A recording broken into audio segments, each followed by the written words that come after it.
Buenos días. Buenos días. ¿Me oyen? Bueno, buenos días, profe. Buenos días, profe. Eh, ¿Revisaron el video? Vamos a ver colisiones el día de hoy. ¿Se me oye? Sí, profe.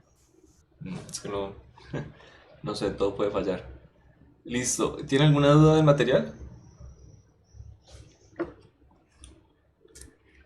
La miramos ahorita. ¿Qué opinan de este? Tenemos dos pelotas de diferente material. Sucede una colisión. Si se quiere medir el coeficiente de restitución, sin importar qué tipo de colisión es, ¿qué se necesita conocer para calcular ese coeficiente?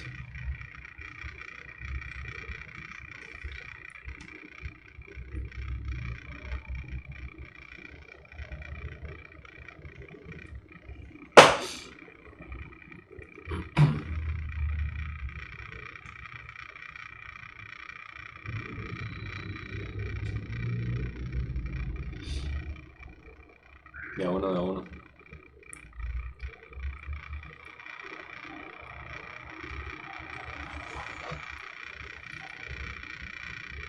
Yo es que me vi el video, pero ya no me acuerdo. Bien.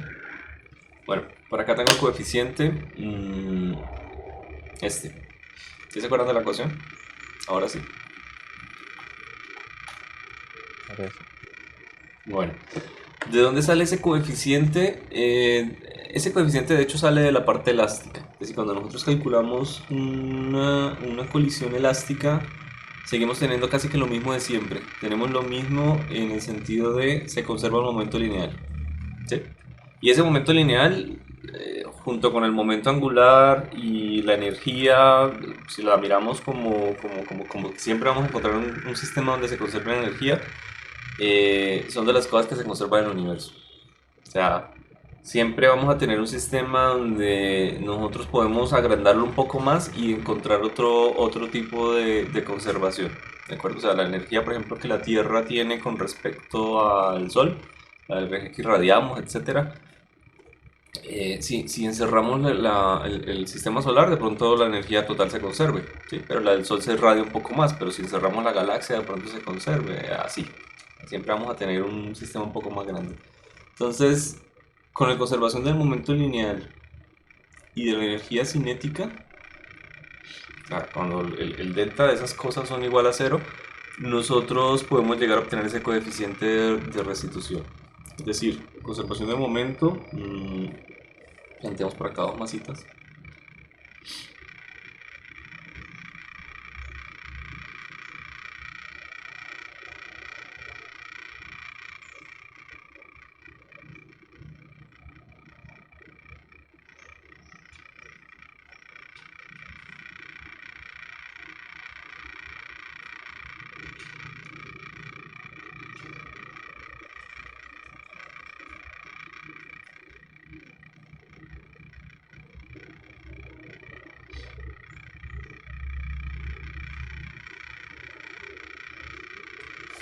Yo planteo dos instantes, uno inicial y uno final.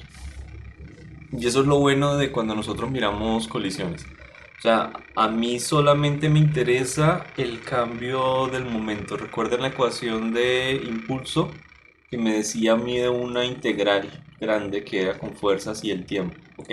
Pero lo único importante de esa integral es que las fuerzas impulsivas son iguales al cambio del momento. Todo esto que tenemos acá, que es básicamente lo que ocurre cuando tenemos el choque, a mí no me interesa, porque esas fuerzas pueden llegar a tener comportamientos raros. Me acuerdo que en el video anterior teníamos picos, teníamos gaussianas, teníamos comportamientos extraños, pero ocurrieron en un delta de tiempo pequeño. Lo único es que esas fuerzas, aunque eran bastante exóticas, me producían cambios del momento. Así que nosotros solamente con analizar el momento inicial y el momento final, ya estamos hechos. ¿Cómo ocurrió el choque? ¿Qué pasó adentro? ¿De qué manera el material se deformó? ¿Qué fuerzas existieron? No es que no nos interese como tal, porque no necesitamos nada para conocer el momento inicial y el momento final. ¿De acuerdo? No sabemos de eso. Por ejemplo, si tenemos que estas partículas son electrones, Mm, o sea, ¿qué es lo que está pasando acá realmente? Podría haberse repelido alguna muy grande y haber pasado una por acá, por ejemplo, y otra por acá, que es una cosa muy normal en electrones. Lo difícil es que de hecho hagan lo que está sugerido, ¿no? Lleguen y se vayan hacia el otro lado. Y ese tipo de choque de electrones es bastante común, de ejemplo de un choque elástico donde se conserve toda la energía. ¿Ok?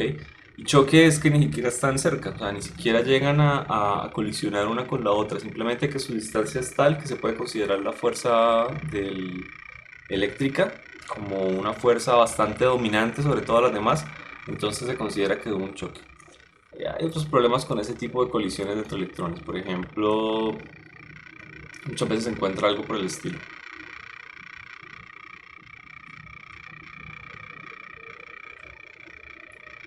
Sí.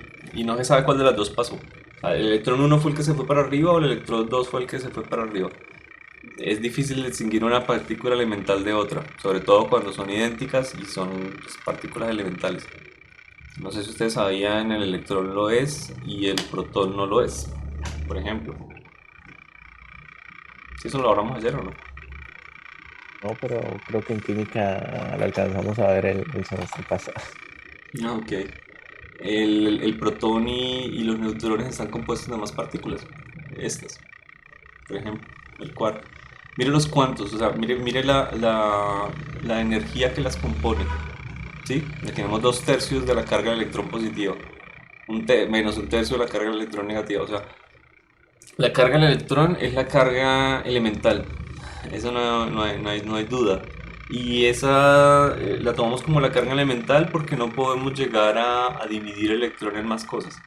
Al electrón no importa la energía que haya, parece que no es posible separarlo en cuantos de electrones negativos. Es decir, se forman estrellas, se destruyen, agujeros negros, sale literal gas de una temperatura gigante, colisionan galaxias y no se detectan electrones, partículas más pequeñas que el electrón.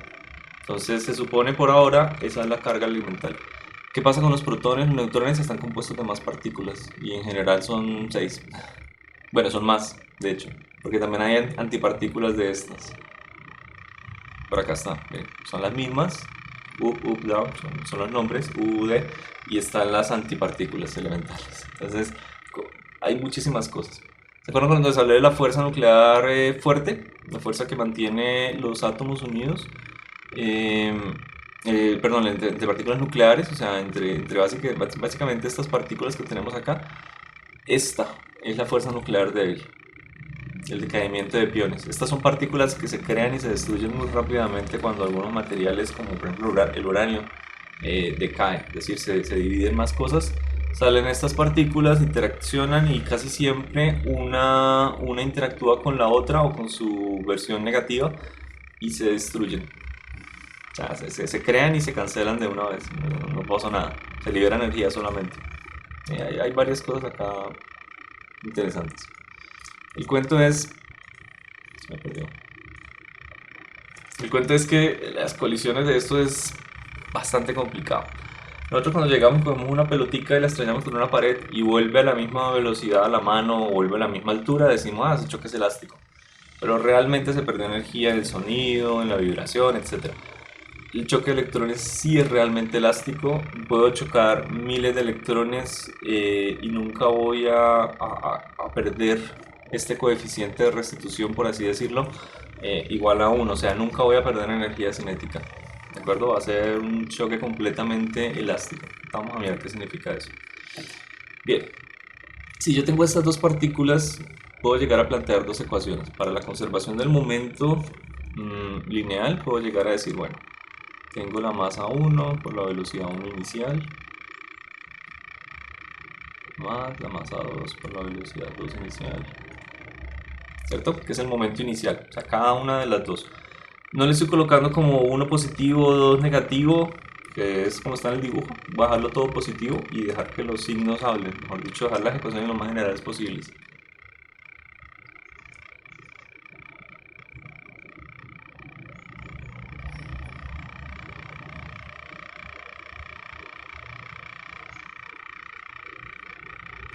¿Listo? Igual al momento final. Al momento inicial igual al momento final. Y lo mismo para la energía cinética.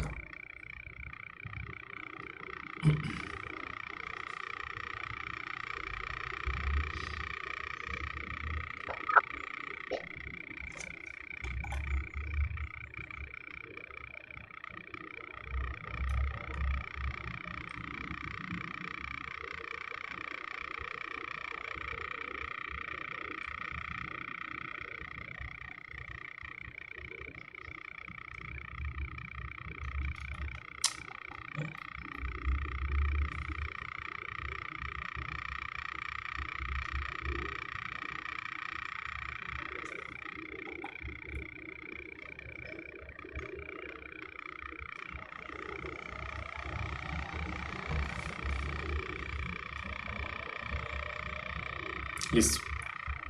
Momento lineal y energía cinética. Y son las únicas dos ecuaciones que yo puedo llegar a necesitar. O sea, con estas ecuaciones yo ya tengo absolutamente todo. ¿Cómo hago para llegar a ese coeficiente de arriba? Bueno, nos demoraríamos media hora y no es la idea ni nos va a servir mucho que digamos. Normalmente lo que uno llega a hacer, y es un trabajo matemático interesante, lo podrían llegar a hacer, es acomodar las dos ecuaciones.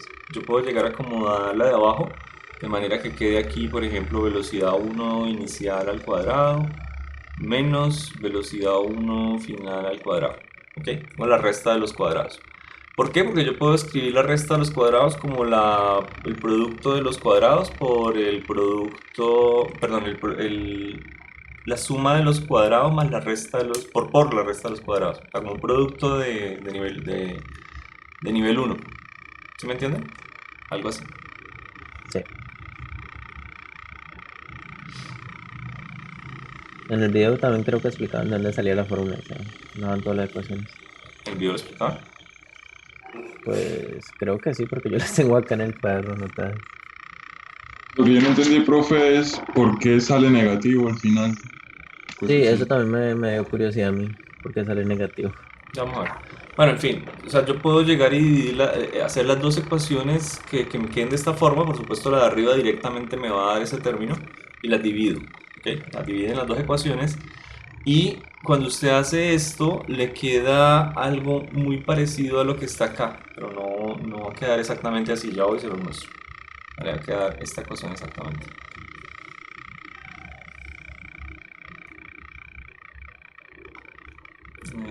Es...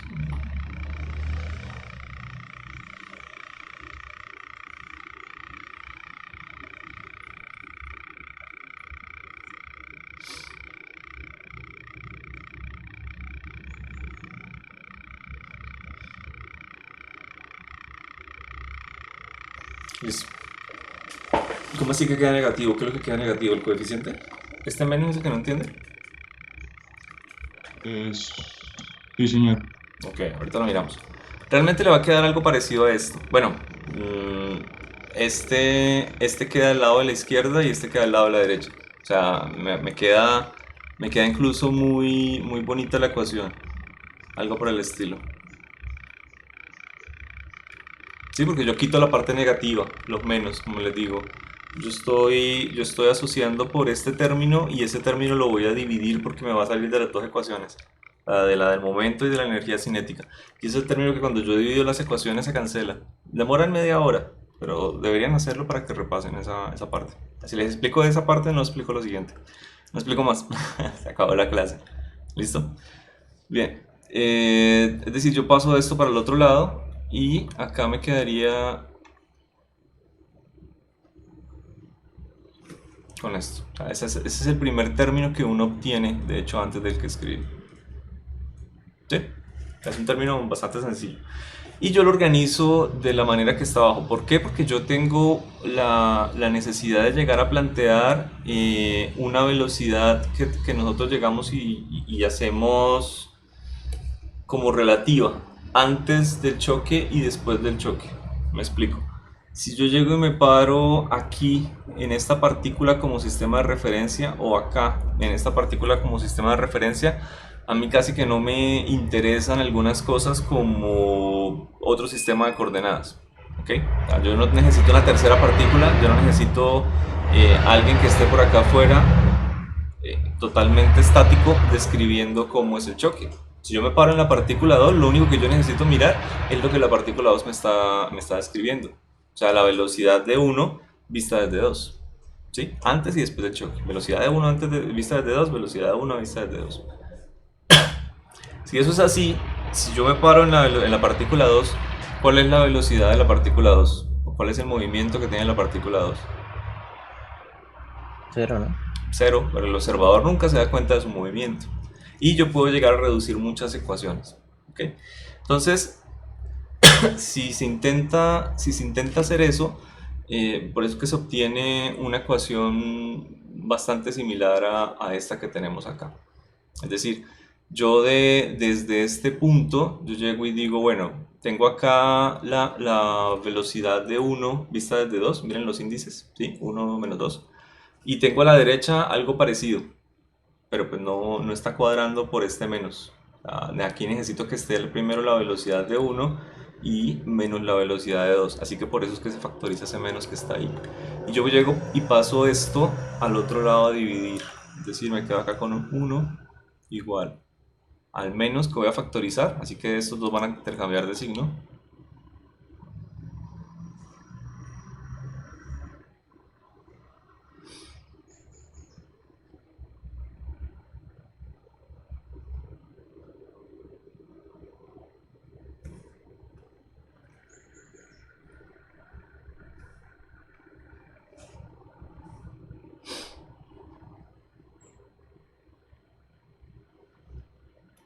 Sí.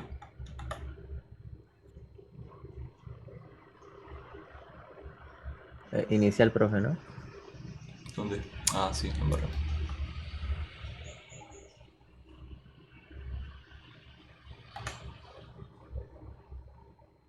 Otra vez inicial.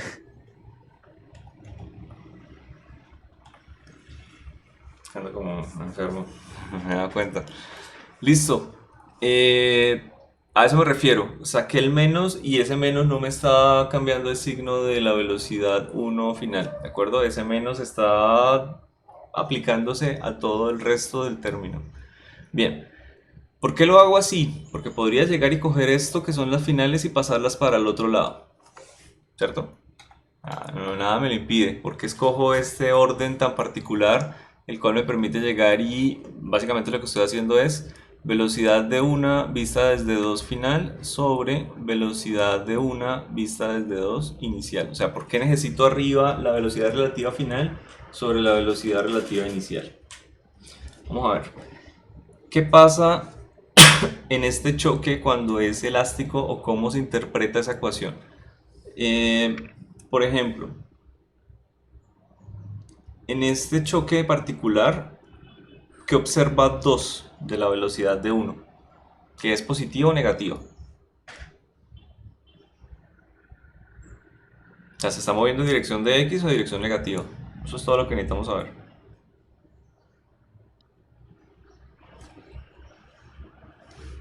¿Qué opina? ¿Usted dijo en el choque 1, profe, o en el 2? Pregunta. No, en este, en el inicial. Pues ahí se mueve en X positivo, ¿no? O sea, Sí, o sea, 2, si va a escribir a 1, va a decir él tiene una velocidad positiva. ¿De acuerdo? Ahora, ¿qué pasa una vez chocan? ¿Cuál es la descripción que hace 2 de 1? ¿Es positivo o Tiene negativo? velocidad negativa. Tiene velocidad negativa.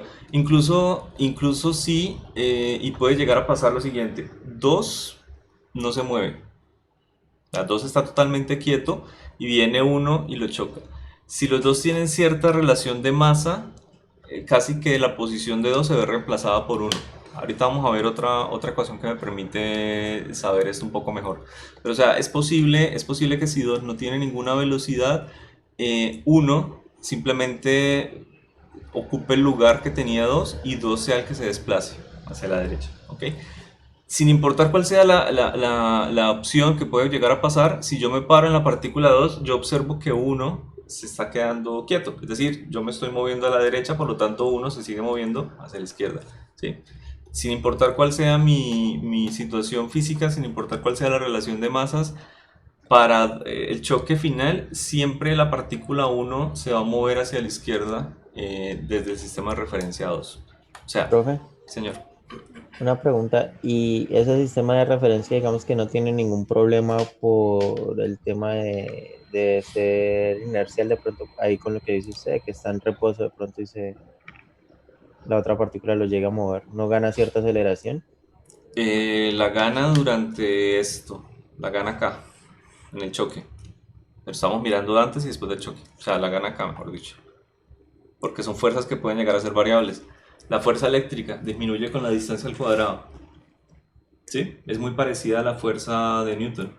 O sea, esta clase de choques que nosotros analizamos siempre lo hacemos antes y después de que las fuerzas ya dejaron de actuar. O sea, después de que pasó el choque.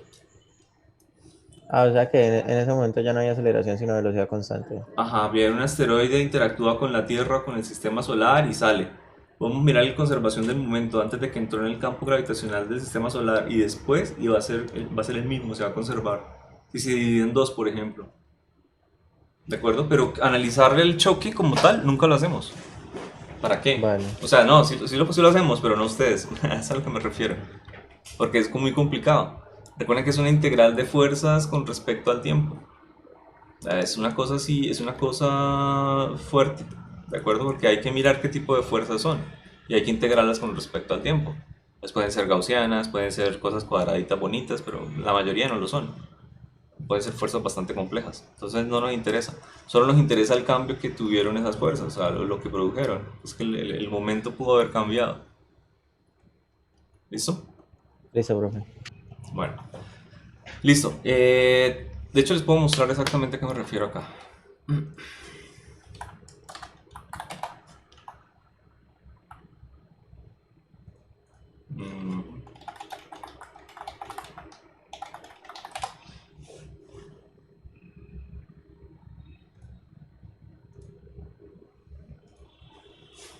Aquí está.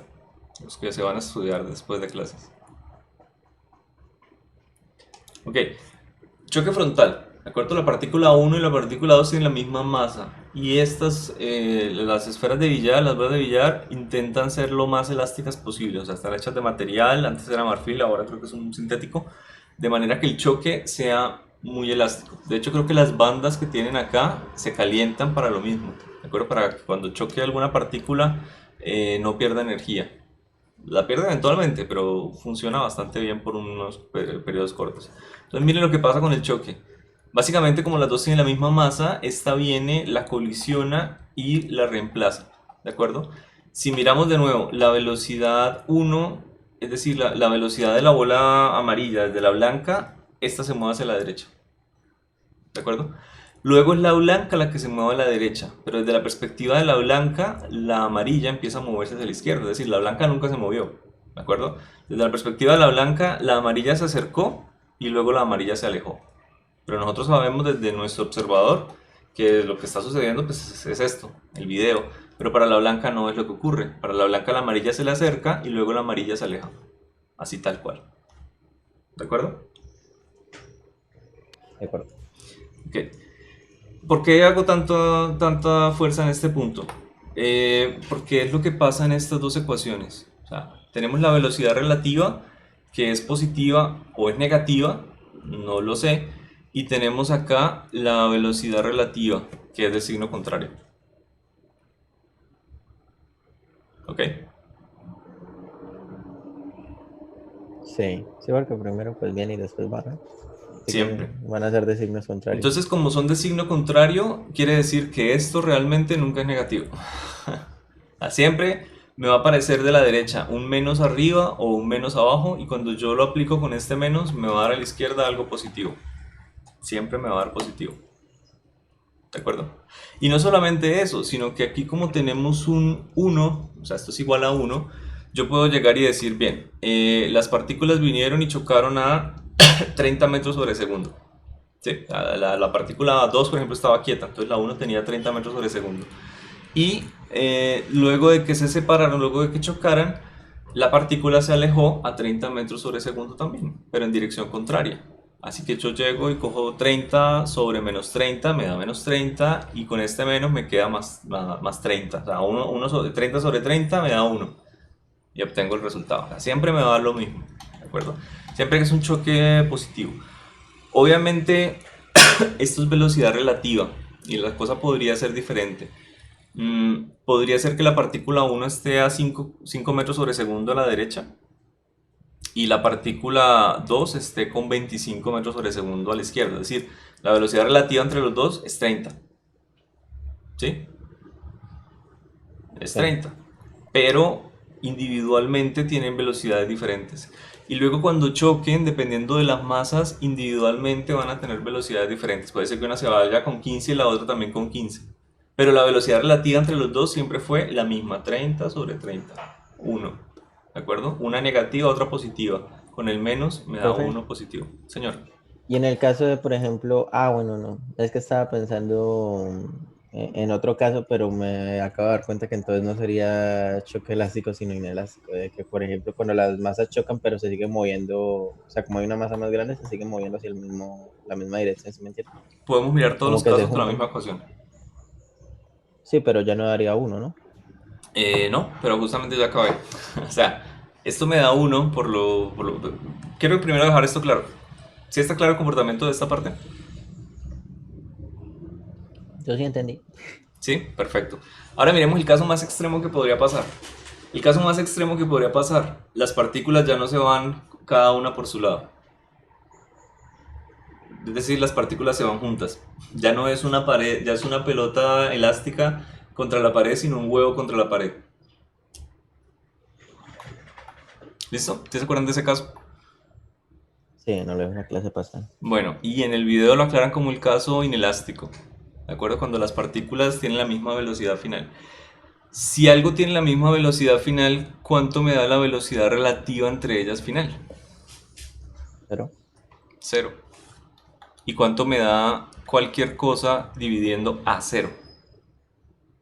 pero, 0. Así que nosotros acá tenemos dos casos o dos puntos muy particulares, muy especiales. Voy a poner esto por acá.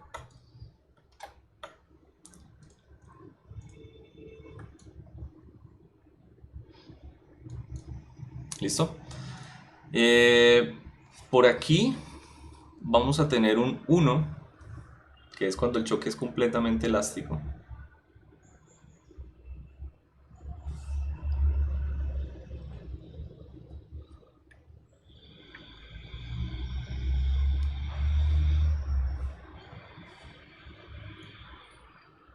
Y por acá un 0.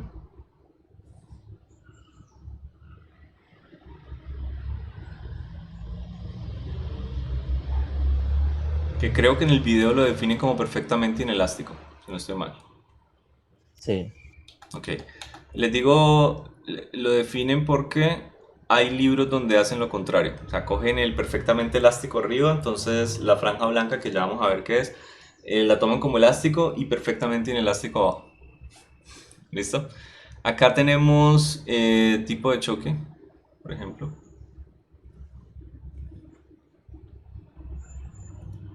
Y acá tenemos el coeficiente de restitución. O sea, ya por lo menos vimos bajo qué condiciones aquí podemos tener un 1 o un 0. ¿De acuerdo? Ahora, ¿qué pasa si las partículas chocan y la velocidad inicial relativa era, no sé, 100? ¿De acuerdo? Pero la velocidad relativa final con la que salen es de 50. La tenemos la mitad. ¿Sí? Este coeficiente ya cambiaría, no es que salgan con una velocidad relativa que yo pueda llegar a decir, bueno, están juntas, sino que sale con un intermedio, sale con todos estos valores que tenemos acá, que ese es el régimen que nosotros consideramos como inelástico.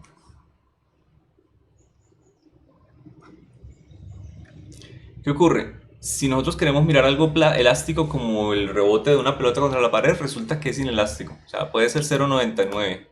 0,99999, pero no es elástico. Siempre que hay un choque con la pared, está perdiendo algo de energía, lo que quiere decir que la velocidad con la que él sale de la pared ya no va a ser con la que entró. Entró con 100 kilómetros por hora, una pelotica que choca contra la pared, sale con 99. ¿Listo? Y luego que vuelve a caer, sale con 99, o sea, con 0,99 de ese 99. Hay que calcularlo, ¿de acuerdo? Es un 0,997, una cosa así. Y cada vez sale perdiendo un porcentaje de energía. O sea, cuando les digo que sale perdiendo un porcentaje de energía, es que aquí yo puedo llegar a mirar cuánta energía se conserva, por ejemplo, de la energía cinética, que es la que nos interesa, y acá yo puedo llegar a concluir que se conserva un 100% de energía cinética. Cuando salen juntas se conserva un 0% de energía cinética y acá pues vamos a tener un delta de energía. ¿Listo? O sea, yo parto de la suposición en el ejercicio de que tengo conservación del momento y tengo conservación de la energía cinética. Por eso es que me sale un 1. Pero luego yo empiezo a mirar casos, sobre todo con la velocidad final, en los cuales yo determino que ese 1 realmente puede ir entre 0 y 1. Y así defino mi coeficiente de restitución. Por eso el coeficiente de restitución no es 1, simplemente es el 1 se reemplaza por C sub R, porque pueden tener los dos casos. Y esta ecuación también me sirve para saber cuál de las dos va abajo, porque esta cosa puede llegar a ser 0. Así que si esto va abajo, es un peligro. Mejor dicho, a eso me refiero cuando yo les decía, ¿por qué no pasar esto a dividir? ¿Por qué no hacer velocidad inicial sobre final? Bueno, porque la final sí puede llegar a ser 0.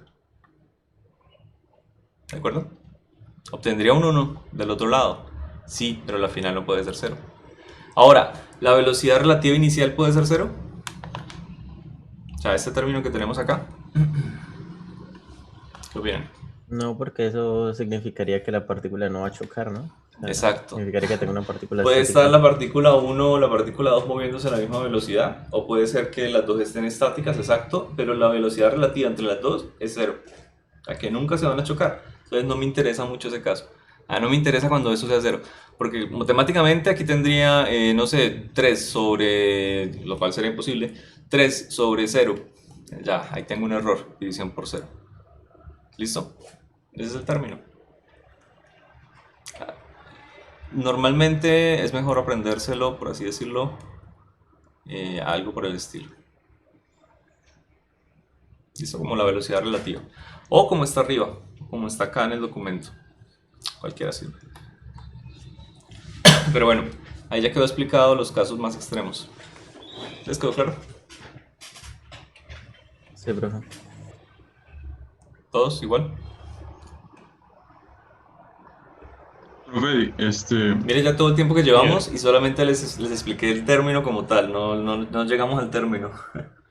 Señor, cuando pone, digamos, en la gráfica perfectamente inelástico y pone energía cinética 0%, es decir, que no se conserva nada. no, nada. Ok. Es decir, que no se conserve nada esto es velocidad relativa. ¿Sí? Cuando nosotros decimos no se conserva nada, olvídese del análisis del observador que está afuera. O sea, un huevo se pega a una pared y usted todo lo concluye que eso fue que no se conservó la energía elástica simplemente porque la pared está quieta con respecto a nosotros. ¿Sí? Pero si un ciclista viene y se clava contra un bus y el bus se los lleva, también es una colisión inelástica, aunque el bus se siga moviendo. Porque la colisión es entre los dos objetos. El observador es entre los dos objetos. Así que si se van con la misma velocidad, uno con respecto al otro, no hay movimiento, no hay energía cinética. La energía cinética se perdió completamente. ¿Listo? Vale, profe. Bueno, ¿qué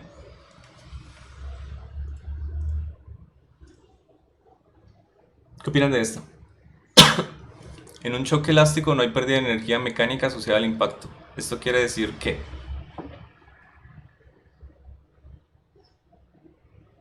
no sé por qué tenía el perfectamente. Es que como les digo, hay al menos tres formas de llamarlo, o dos. A veces el perfectamente se lo ponen arriba al elástico, a veces el perfectamente se lo ponen abajo al inelástico. Y hay que cogernos una convención.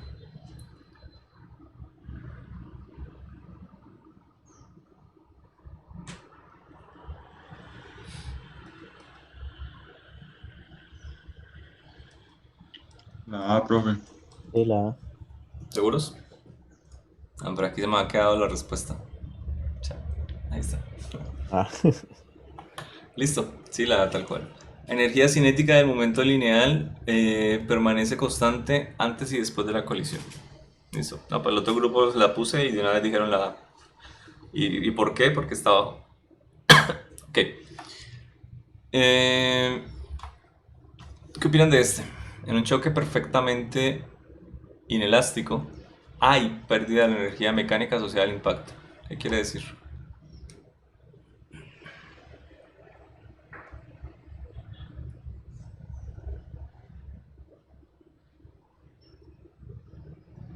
la La B. B. Sí, indudablemente la energía cinética es diferente antes y después de la colisión y esa es casi que la única consecuencia.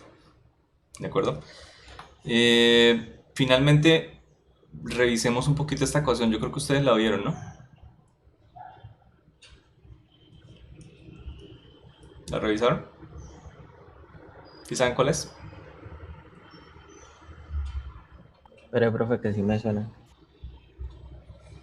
No, yo les decía de acá, yo puedo llegar y saber las velocidades relativas, pero no puedo saber la velocidad de cada una de las partículas. O sea, la inicial se supone que es un dato del ejercicio. La final, no puedo saber la velocidad final de cada una de las partículas y depende de la masa. ¿Por qué en el billar casi que la masa 1 reemplaza la posición de la 2? Si la masa 2 está quieta. Sí, la masa 2 está quieta. ¿Ok? O sea, esa clase de cosas sola y únicamente dependen de las masas y esta es la ecuación que me las da. ¿Cómo se saca esa ecuación? Yo puedo coger esta o la de arriba, cualquiera de las dos, y despejo lo que necesito. Es decir, ¿qué quiero que no aparezca? Quiero que no aparezca la velocidad de 2 final. Perfecto, entonces la despejo. Me van a quedar aquí 3 términos de velocidad y no me va a aparecer la velocidad 2 final cuando yo la reemplace en la más fácil. Y la más fácil es esta, la de momento. ¿Ok? Así que la velocidad 2 final desaparece.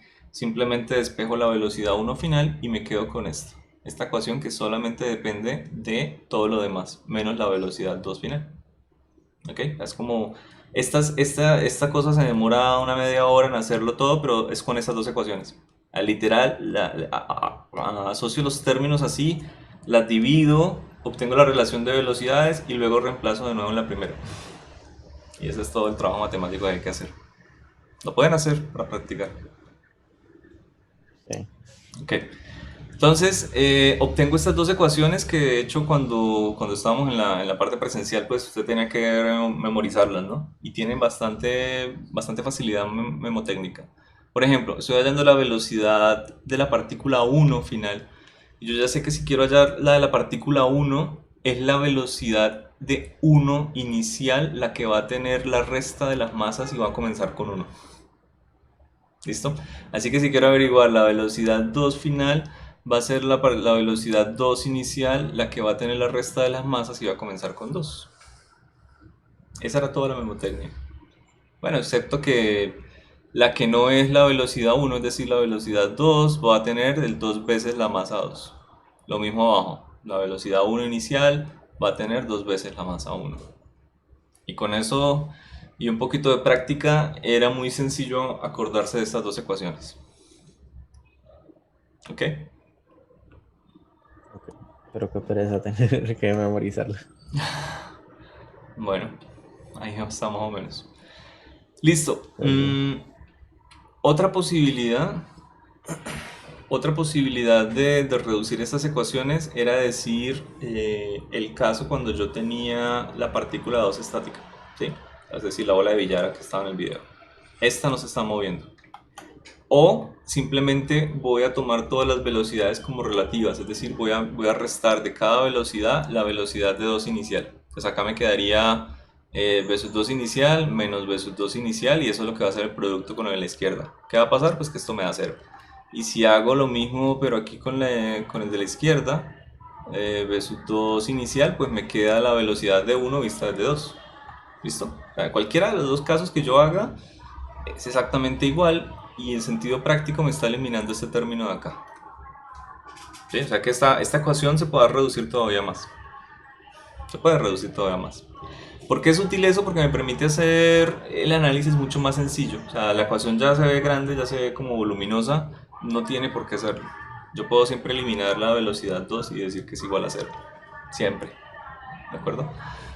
Eso me permite a mí varias cosas. Entonces, empecemos por eso primero. La velocidad de 2 inicial es igual a cero. Bien. ¿Qué pasa aparte de eso si las masas son iguales? Pongámosle a m. ¿Listo? ¿Qué pasa con la velocidad de 1 final? 0. ¿Todos de acuerdo? ¿Y qué, profe? Perdón. Que lo desconcentró. A mí el aguacate. Sí, profe, da cero. ¿Sí? Sí, porque ese término sería m menos m, 0, de una, automáticamente. Y ya la velocidad 2 inicial está eliminado, así que velocidad 1 final, 0. No es más. ¿Qué pasa con la velocidad 2 final? Tenemos acá 2 veces m sobre m más m, o sea 2m sobre 2m. No me La digan 0. velocidad 1. 1, ¿cierto? Todo este término de las masas se me cancela 1 y me da la velocidad de 1 inicial. O sea, esta ecuación ya me explica por qué se da el comportamiento del video. Por qué la masa 1, después de que choca, queda con velocidad 0 y la 2 tiene la velocidad de 1. Esto es lo que se conoce como, bueno, fue una transferencia de momento completo, ¿de acuerdo? Y siempre ocurre en el choque elástico esta transferencia de momento. Siempre. Solo que aquí cuando las masas son iguales es mucho más sencillo verlo, decir, wow, es que este momento que tenía la masa 1 se le transfirió completamente a la masa 2. Si usted dice esta tenía velocidad, empuje, fuerza, futuro, etc., ahora está quieta y es la 2 la que tiene lo mismo que tenía la 1. Básicamente reemplazó la 1 a la 2. Bueno, la 2 a la 1. Como sea. ¿Listo? Sí. Recuerden que estamos aquí en el caso elástico. O sea, esto me sigue cumpliendo que se conserva energía cinética. Por lo tanto, la velocidad relativa siempre va a ser igual. Pero ahora estamos mirando casos dependiendo de la masa, de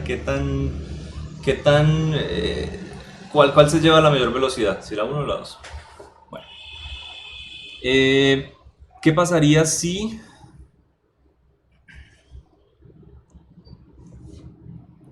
la masa 1 es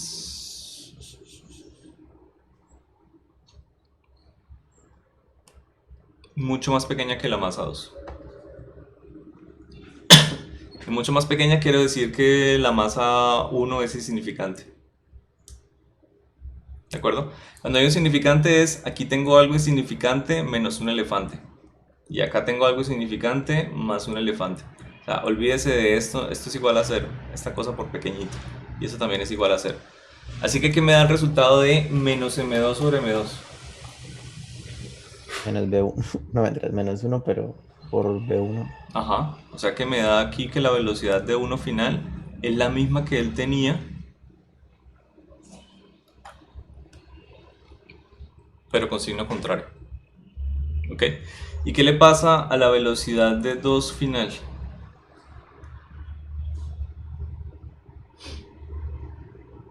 0. 0, porque aquí tengo algo insignificante sobre, olvídese de esto, sobre algo grande. O sea que tengo algo sobre algo gigante. Y eso me da 0. Ese es el caso cuando choca con la pared. O sea, cuando la masa que se mueve es muy pequeña y choca con la pared, de una vez su velocidad se invierte. ¿Ok? O sea, va a cambiar su dirección y se va a mover hacia la izquierda. ¿Y qué le pasa a la pared? Nada. Tiene demasiada inercia. Su masa es gigante, entonces la pared no se mueve. Y eso es lo que pasa cuando una pelotica choca con una pared. ¿Listo?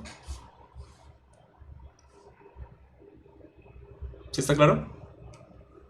Profe, pero, o sea, ese es el caso donde sí es, ¿cómo se dice? Sí es elástico el movimiento, ¿no? O sea, que me Elástico. queda la misma Todo velocidad, es pero es elástico. el lado contrario. Sí. Ah, listo. Sí. Por eso les digo, todo es para elástico. No, el caso inelástico es más sencillo. No, esto es como más interesante para explicarlo. Listo, listo. Ahora, ¿qué pasa cuando la pared es la que lo choca a usted? El metrolínea. Listo, metrolínea contra ciclista. Vamos a ver. Severo versus. Entonces, aquí tenemos algo gigante, olvídese de esto y olvídese de esto. ¿Qué pasa con la velocidad del metrolínea? Sigue igual, V1. Sigue inicial. exactamente igual, no se afecta para nada. Y como dicen en Facebook, lo siguiente te sorprenderá.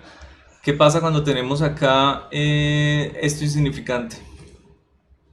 2m1 sobre m1. 2. ¿Le da el doble la velocidad? El doble de la velocidad del metrolínea. Por ejemplo, usted es un pobre ciclista, su masa es despreciable comparada con la del metrolínea. Usted está cumpliendo las normas urbanas, quiere decir que usted va a no más de 60 km por hora, ¿sí? Usted va a su carril. Metrolínea también viene por su carril a 60 km por hora. Por alguna razón, alguno de los dos se cruzan el carril del otro y colisionan. Con la velocidad relativa están colisionando a 120 km por hora, ¿cierto? ¿Sí o no? 60 de una dirección, 60 del otro. ¿A qué velocidad chocan? A 120. ¿Estamos de acuerdo? Sí. Ok. Y el metrolínea, como tiene tanta masa, hace que usted vaya a salir, por así decirlo, con el doble de la velocidad inicial. Es decir, usted sale despedido a 240 km por hora. ¿Qué ciclista aguanta una colisión a esa velocidad?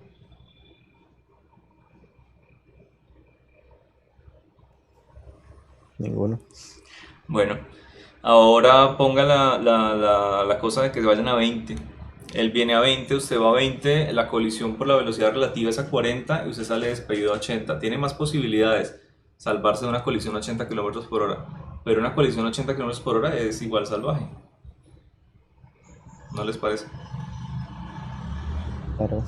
Bueno, ahí está la cosa. Eso suponiendo que usted sea la cosa más elástica del mundo. Casi siempre no lo es. Es bastante, bueno, es una mezcla entre elástico e inelástico, depende de la velocidad. Profe, Señor, ¿y por qué el signo es positivo? ¿No se estaría moviendo hacia el otro lado? no. No, usted está quieto. El bus viene, lo colisiona, el bus sigue en esa dirección y usted también sigue en esa dirección. Los dos empiezan a mover hacia allá. Ah, Lo que sí es vale. que esta ecuación le asegura dos cosas. El bus no lo va a atropellar dos veces. Y de hecho es bastante raro cuando el bus eventualmente lo alcanza y lo espicha o algo por el estilo, ¿de acuerdo? El bus golpea el ciclista, lo manda lejos, pero no lo remata. De pronto otro carro o algo por el estilo, pero no le va a pasar encima. Porque la persona o el objeto que chocó salió dos veces la velocidad del bus. Claro, eventualmente se va a detener, pero pues también el bus, ¿no? Ujú. Así que si no lo pasó encima la primera, es difícil que lo alcance y le pase encima. No, simplemente lo empuja, lo golpea, lo lanza mucho más rápido de lo que iba el bus. Pero bueno, todas estas ecuaciones, todo esto me está cumpliendo la velocidad relativa de la energía cuando es completamente elástica. Es decir, está cumpliendo esto. ¿De acuerdo? La velocidad relativa final es igual a la velocidad relativa inicial en magnitud. Para que aquí tengamos un coeficiente de 1.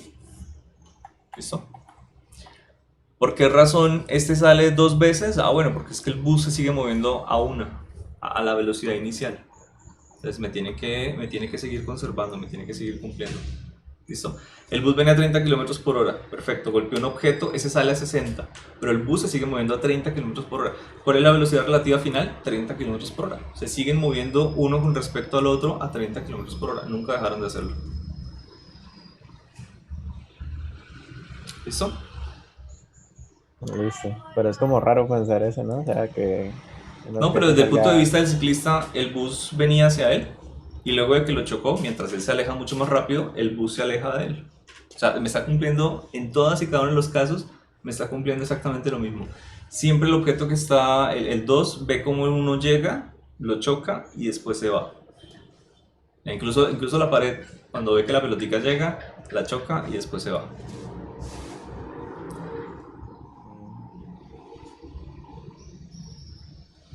Listo. Bueno, Eso. eso es todo. ¿Alguna duda de lo que vimos hoy? Por ahí queda este ejercicio. Aunque no sé por qué presiento que esto está mal. las respuestas. Revísenlo, porque me dice que la energía se divide entre las tres y no veo ninguna respuesta. No sé, tengo que mirarlo bien. No, no lo hicimos. Háganlo y me dicen. Bueno, Listo, eso es todo profe. por hoy. Gracias por venir. Si tienen alguna Listo, duda o profe. algo, hablen ahora que queda un minuto. ¿No? Profe, yo tengo una duda, pero que no tiene directamente que ver con esto, sino es más bien, por ejemplo, si a uno experimentalmente la energía mecánica le da que se aumenta en vez de disminuir, que sería pues como lo apropiado, ¿no? Porque en un experimento pues la fricción y todo eso haría que la energía mecánica se disminuyera. Si a uno en vez de eso le da que eso va aumentando a través del tiempo, ¿uno cómo podría explicar ese comportamiento? O sea, aumenta, pero aumenta muy poco. Tiene que haber alguna transferencia de energía de alguna manera o un problema en la medición de los datos. O sea, si algo externo le está transfiriendo energía, no le está haciendo trabajo y usted no lo está teniendo en cuenta, entonces hubo alguna diferencia de los datos. Eso es normal cuando usted tiene que calcular, por ejemplo, sistemas conservativos. O sea, que usted tiene conservación de energía, donde no debería perderse. Es normal que la final de pronto le dé más grande que la inicial, porque experimentalmente deberán dar igual. Entonces el igual está por encima y por debajo, ¿no? Experimentalmente. Pero Ya. si es no conservativo, si debió darle menor, tiene que revisarlo, porque debe ser Pues bastante menor. en teoría es un sistema conservativo porque es de caída libre, Ah, simplemente. no, es conservativo, perfecto, ¿no? Usted normalmente no compara como el cambio de la energía, sino el valor absoluto del cambio de energía.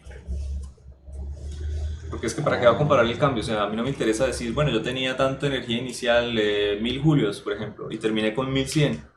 No, simplemente obtuve una variación de 100 julios y explica, ¿no? Esta variación de 100 julios es por el error experimental. Punto, está dentro del 10%. O sea, me debió dar cero, pero me dio 100. O sea, tengo un error del 10%. Se acabó. listo, profe. Sí, utilice el porcentual. O sea, ¿cuánto por ciento está desfasado del cero? Así de sencillo. Listo, profe. Listo, ¿Listo? gracias. Bueno, se cuidan. Vale, hasta Chao, luego, profe, profe. gracias. Hasta luego, está muy bien.